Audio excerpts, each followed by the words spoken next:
Good evening. Today, on our 5 o'clock broadcast, we will bring to you an important program. Today, we will be discussing censorship in our schools.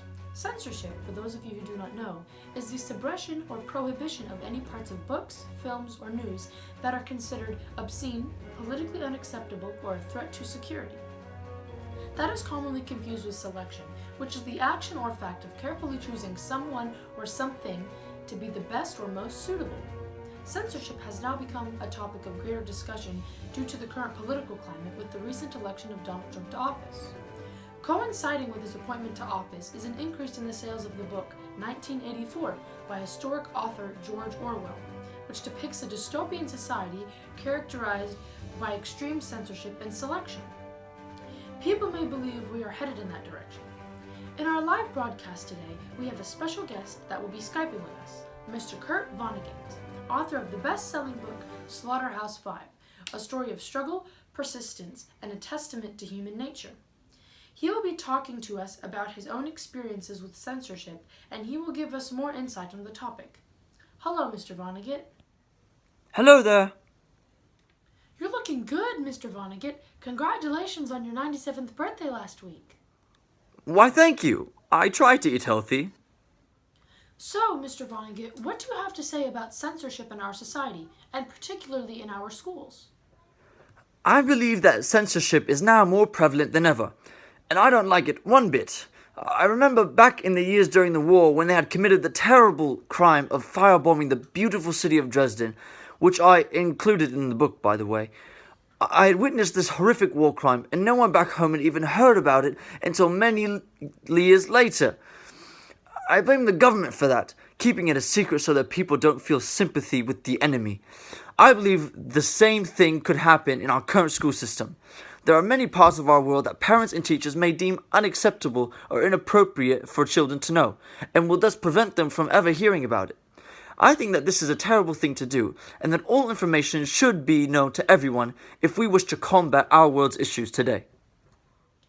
You mentioned that there are many problems with our world. How do you suggest we combat these problems?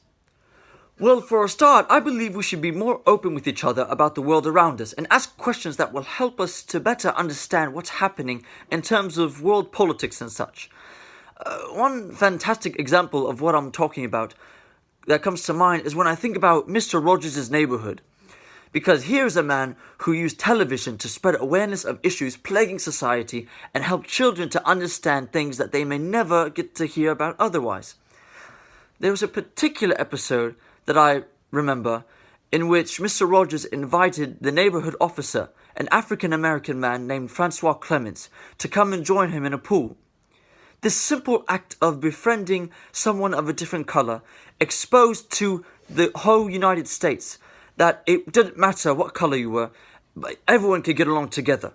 And I believe that this sort of opening of the censorship in which the government had always painted a bad picture and had kept all the goodness of minorities out of the public light.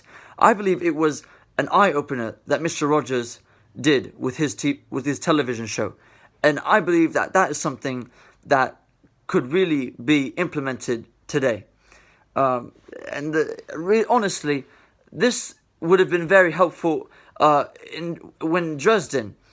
When I came back from the war, no one even heard about Dresden. And it was a real shame because there was such a terrible thing and no one knew about it.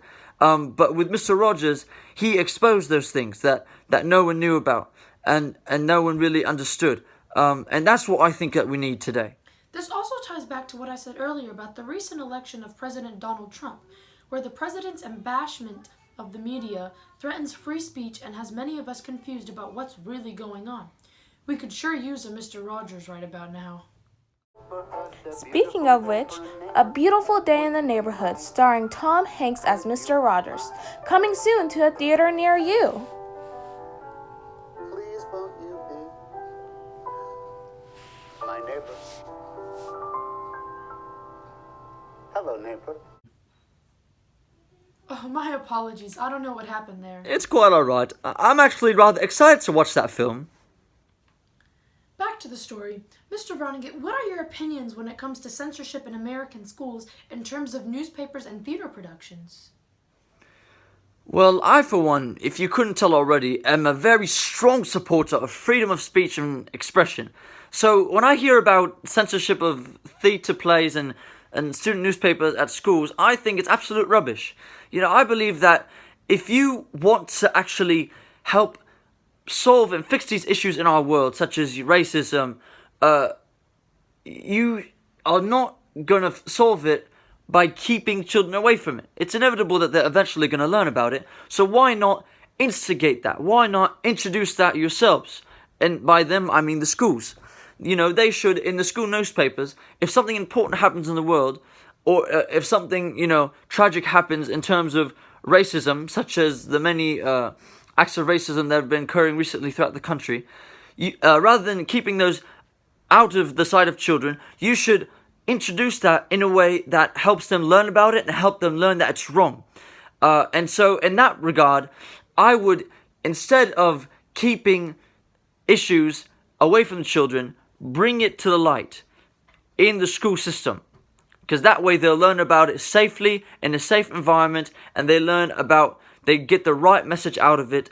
And the same thing applies for theatre plays as well. Also, if there's anything that regards cultural or religious or ethnic issues that are addressed in any plays, those plays should actually be encouraged. And there's a learning opportunity in these mediums. And I think it's very important that censorship be abolished in all forms, everywhere, especially in American schools. Thank you, Mr. Vonnegut. It's been a pleasure seeing you here, and we hope to see you again soon. Thank you, Kate. And audience, if you're watching, make sure to purchase my book, Slaughterhouse 5. It's a fantastic book. I'm very proud of it. It's all about my experiences through World War II and beyond. And I believe it has a lot of good life lessons sprinkled throughout. So be sure to go and purchase that amazing novel. And I hope to keep spreading awareness and no more censorship. No more censorship. That's been our 5 o'clock show, folks. Thanks for tuning in, and we'll see you tomorrow.